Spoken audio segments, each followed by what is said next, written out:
इसलिए मेरे प्यारो साबड़ा वालों, बयान सुनना अलग बात होती है, समझना अलग बात होती है। मैंने पहली बात आपको बताई थी अल्लाह से डरना, बोलो ला इलाहा। दूसरी बात मैंने बताई मुस्तफ़ा का दामन। और तीसरी बात बताता हूँ, वादा करो पढ़ेंगे नमाज, बोलो पढ़ेंगे इंशाअल्लाह। भाई मस्जिद में पढ़ लेना, अल्लाह ने सब ताकत तो दी है, मस्जिद में पढ़ लेना। चलो कभी बहुत बिजी हो गया, मैं नहीं बोलता कि काम नहीं रहता, कभी थोड़ा इधर उधर हो गया, भाई घर में पढ़ लेना, अपनी दुकान में पढ़ लेना, भाई नमाज पढ़ ले, किसी भी हाल में नमाज पढ़ ले। मेरे प्यारो साबड़ा वालों, अल्लाह की कसम खाकर कहता, अल्लाह ने नमाज को माफ, आप सब मेरे को बोलो, अल्लाह ने नमाज माफ किया? अल्लाह ने कहा खड़े होकर पढ़ो। अब कोई बेचारा होता है कहता अल्लाह पाँव बहुत दुखता है, मेरा पाँव फ्रैक्चर हो गया, मैं खड़े होके कैसे पढ़ूंगा? अल्लाह ने कहा छोड़ दे नमाज। क्या कहा? बैठ के पढ़ो। कैसे पढ़ो? कोई कहता मैं बैठ के भी नहीं पढ़ सकता, मैं तो हॉस्पिटल में हूं और मेरे को डॉक्टर ने लिटा दिया है, अरे मेरे को बोतल चढ़ रही है और मैं तो बहुत बीमार हूं। अल्लाह ने कहा लेटे लेटे पढ़ो। ये नहीं कहा कि माफ है, खड़े होकर पढ़ो। नहीं पढ़ सकता तो बैठ के पढ़ो, नहीं बैठ के पढ़ सकता तो वो लेटने वाला कहता मैं रुकू कैसा करूंगा? भाई रुकू कैसा करूंगा लेटा हुआ आदमी? सजदा कैसा करूंगा? अल्लाह कहता ना, आंखों के इशारे से रुकू भी कर लेना, आंखों के इशारे से सजदा भी कर लेना, लेकिन मैं नमाज को माफ नहीं करूंगा। बोलो अल्लाह ने कहा मैं नमाज को माफ नहीं करूंगा। खड़े पढ़ना, बैठे पढ़ना, लेटे पढ़ना, आंखों से इशारा करके रुकू करना, आंखों के इशारे से सजदा करना, लेकिन अल्लाह कहता मैंने माफ। पूरा मजमा बोलो अल्लाह ने नमाज को माफ किया। अच्छा माफ किया, आप लोग ना बोले हो, लेकिन दो जगह अल्लाह ने माफ किया। कौन सी जगह? अगर छोटा बच्चा हो, बोलो माफ। अरे छोटा बच्चा नमाज नहीं पढ़े तो कोई गुनाह होगा? नहीं बोलो ना कोई गुनाह। वो अलग बात है कि हमारे नबी ने फरमाया बच्चा 7 साल का हो जाए, मुरू सिबियानकुम बिस्सलाह इदा बलगु सबा। हमारे नबी फरमाते 7 साल का बच्चा हो जाए नमाज का हुक्म दो, लेकिन अगर नहीं पढ़ेगा तो कोई गुनाह? तो बच्चा देखो, दो जगह अल्लाह ने माफ कर दिया नमाज। बच्चा बोलो माफ, बोलो। और नंबर 2 कोई पागल हो, पागल जिसका दिमाग ही नहीं चलता, कहीं भी कपड़ा पहना नहीं पहना, कहीं रास्ते पे चिल्लाता है। आपने देखा होगा ना, बहुत से पागलों को देखा होगा, अल्लाह हिफाजत फरमाए। तो पागल पर भी नमाज, बोलो पागल पर भी नमाज। तो कितनी जगह माफ हो गई? एक बच्चा। और नंबर 2, अब जो लोग यहाँ फजर नहीं पढ़ते, बच्चे तो है नहीं, सीधी बात है भाई, मैं क्या को बोलूं? आप खुद ही सोचे कि अल्लाह ने माफ किया, और जो नहीं पढ़ता या तो बच्चा होगा या पागल होगा। बच्चे तो है नहीं, माशाल्लाह सब बड़े बड़े हैं। इसलिए मेरे प्यारो, दुनिया वाला हमको पागल कहे हमको अच्छा नहीं लगता, ऊपर वाला रोजाना पागल कहता होगा। इसलिए मेरे प्यारो, तीसरी बात के लिए कौन कौन तैयार है? पक्का वादा करो नमाज पढ़ेंगे इंशाअल्लाह। मैंने पूरा मजमा साथ में बोलो नमाज पढ़ेंगे ना इंशाअल्लाह। काफी देर हो गई, साथ में बोलो भाई नमाज पढ़ेंगे इंशाअल्लाह। अब एक आखिरी बात, इस पर बात खत्म करेंगे इंशाअल्लाह। और ये आखिरी बात मैं इसलिए बोल रहा हूँ, बहुत सारे जवान बैठे, सुनेंगे ना सब लोग इंशाअल्लाह। मैं सिर्फ एक बात बोलने के लिए आया हूँ, बहुत वक्त नहीं लूँगा, 10 मिनट सिर्फ ये बोलने के लिए आया हूँ। आप कलमा पढ़ते हो, बोलो माशाअल्लाह। नमाज भी पढ़ोगे, बोलो इंशाअल्लाह।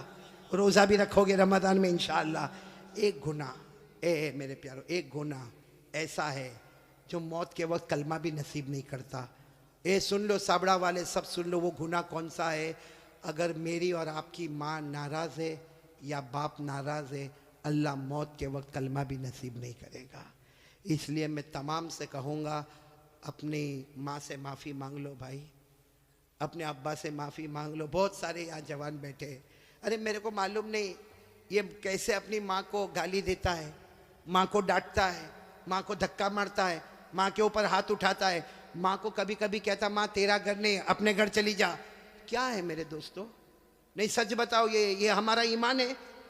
वो हमारी माँ जिसने 9 महीने तक हमको पेट में रखा, वो हमारी माँ जिसने कितनी दर्द के साथ हमें जना, वो माँ जिसने 2 साल तक अपनी छाती से लगाकर हमको रखा, वो माँ कि हम कितनी भी गलती करते थे वो बेचारी हमको नहलाती धुलाती, पेशानी पे बोसा देती। आज मेरे दोस्तों हमारी जबान पर एक बात है कि मेरी माँ सो गई, रात को 10 बजे दरवाजा बंद करके सो गई। मेरे दोस्तों वो सोती नहीं है, रातों को बिलक बिलक के रोती है और अल्लाह से कहती है अल्लाह 6 बच्चों को बड़ा कर दिया।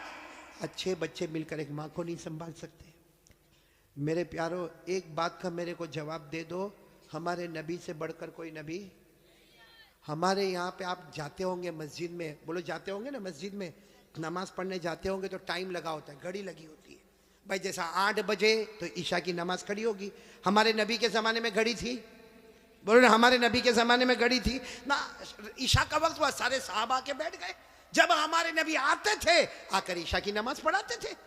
मेरे दोस्तों, मैं आपको बहुत अजीब बात बताने जा रहा हूँ कि हमारे नबी ईशा की नमाज पढ़ाने आए, बोलो ईशा की नमाज पढ़ाने।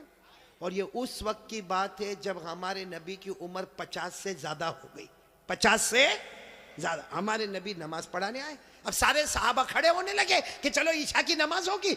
हमारे नबी आके बैठ गए। अब सारे साहबा भी बहुत देर तक हमारे नबी रोते रहे, रोते रहे, रोते रहे। वो तो हजरत अबू बकर करीब आए और कहने लगे, अल्लाह के रसूल आप रो रहे, सब लोग इंतजार कर रहे, ईशा की नमाज का इंतजार कर रहे, और मेरे नबी आप रो रहे, क्या हुआ क्या? हमारे नबी ने एक जुमला फरमाया, अज़कुरु उम्मी, मुझे मेरी माँ याद आ रही है। क्या फरमाया? मुझे मेरी। हालांकि हमारे नबी की उम्र थी 6 साल। बोलो कितनी उम्र? तब हमारे नबी की वालिदा बीबी आमीना एक सफर में जा रहे थे, एक सफर में जा रहे थे। बोलो हमारे नबी की उम्र कितनी थी? 6 साल। और उसी वक्त बीबी आमीना हमारे नबी की वालिदा का इंतकाल हो गया। और आपको मालूम होगा, मैंने फिर बताया, हमारे नबी की उम्र कितनी थी जब इंतकाल हो गया। और आपको जब दफन करने लगे तो एक औरत साथ में थी जिनका नाम है उम्मे ऐमन। बोलो क्या नाम है? उम्मे। उन्होंने हमारे नबी का हाथ पकड़ा, दफन हो गई माँ, दफन हो गई, हाथ पकड़ा। मालूम है आपको, हमारे नबी ने हाथ छुड़ा दिया और भागते भागते गए और अपनी अम्मी की कब्र को जाके पकड़ लिया। कहा अम्मी मैं अकेले नहीं जाऊंगा, अम्मी मैं अकेले नहीं जाऊंगा, अम्मी मैं तुमको साथ में लेकर जाऊंगा। मेरे दोस्तों, वो 6 साल की उम्र, आज हमारे नबी की उम्र 50 साल से ऊपर हो गई है। आप नबी बन गए हैं, सारे नबियों के इमाम बन गए हैं, अल्लाह ने सबको आपका गुलाम बना दिया है। वो नबी ईशा की नमाज पढ़ाने से पहले कहते, बोलो मुझे कौन याद आ रही है? और फिर क्या कहा मालूम? लैता उम्मी हय्या, काश मेरी माँ जिंदा होती। हमारे नबी फरमाते, काश मेरी माँ जिंदा होती, अब मैं नमाज के लिए आता, मैं नमाज के लिए आता और मेरी माँ की आवाज आती मोहम्मद, मेरी माँ की फिर आवाज आती मोहम्मद। अल्लाह की कसम, मैं नमाज बाद में पढ़ाता, पहले माँ की जाके खिदमत कर लेता। मेरे प्यारों, वो नबी 50 साल की उम्र के बाद कहते, मुझे मेरी माँ याद आती है। हमारी माँ होते हुए भी हमको याद नहीं आती है। हमारी माँ जिंदा है। कितने लोग माँ को मारते? सही में कितने लोग माँ को माँ की गाली देते? कितने लोग माँ को कहते माँ तूने किया क्या? अल्लाह अकबर, अल्लाह की कसम, अगर माँ के हाथ उठ गए ना, एक बार बद्दुआ कर दी, अल्लाह कहता ये माँ की बद्दुआ आएगी, मेरे और ये माँ के बीच में कोई पर्दा नहीं होगा। इसलिए मेरे प्यारों, ये बहुत सारे बच्चे भी बैठे, जवान भी बैठे हैं, एक काम करो, करोगे इंशाल्लाह? मैं भी करूंगा, आप भी करोगे ना इंशाल्लाह? जाओ अपनी माँ के पास, जाओ जाओ, कभी जाओ, जाओ, बल्कि रोज जाओ माँ के पास। जितना मोबाइल पे बिजी रहते हो ना, छोड़ो, माँ के पास जाओ और माँ के पास जाओ। देखो माँ हंसती है ना, कभी भाई माँ भी तो मूड में आती है ना। धीरे से माँ के पास जाओ और माँ के पाँव पे हाथ रखो, कहो माँ, माँ मैं तेरा बेटा माँ, लेकिन सब बेटों में सबसे खराब बेटा मैं, माँ मेरे को माफ कर देना। प्यार से बोलो, रोते रोते बोलो, माँ मेरे को माफ कर दे। मैं अल्लाह की कसम खाता हूँ, माँ की ममता जोश में आएगी, आपके सर पे हाथ रखेगी और कहेगी जा जा बेटा मैंने माफ कर। अब माँ को कहो, माँ तुझे मालूम है मेरे घर का क्या हाल है, माँ मेरी बीवी, मेरे बच्चे, तू सबको जानती माँ, मैं तेरी खिदमत नहीं कर सकता माँ, माँ मेरे को माफ कर दे। माँ की जुबान से निकलेगा जा बेटा मैंने माफ कर दिया। हमारे नबी फरमाते, अल्लाह आसमान पर कहता है फरिश्तों, वो जमीन पर माँ ने बेटे को माफ कर दिया, गवाह रहो मैंने भी मेरे बंदे को माफ कर दिया। इसलिए ये जो बात मैं कह रहा हूं सिर्फ सुनना नहीं है, आज से उस पर अमल करना। कौन कौन तैयार है? तो मैं बात खत्म करूं भाई, अमल करेंगे इंशाअल्लाह, क्योंकि मुझे अल्लाह का जिक्र भी कराना, करेंगे ना इंशाअल्लाह। हमें नबी पर दरूद भी पढ़ना पड़ेंगे इंशाअल्लाह, और दुआ भी करेंगे ना इंशाअल्लाह। लेकिन फिर एक मरतबा पहले बताओ ला इलाहा। डरेंगे तो किससे? अल्लाह से। नंबर 2, ये मोबाइल, मोबाइल नहीं छोड़ने का है। मोबाइल तो रखने का है, काय को तोड़ेंगे फोड़ेंगे भाई मोबाइल।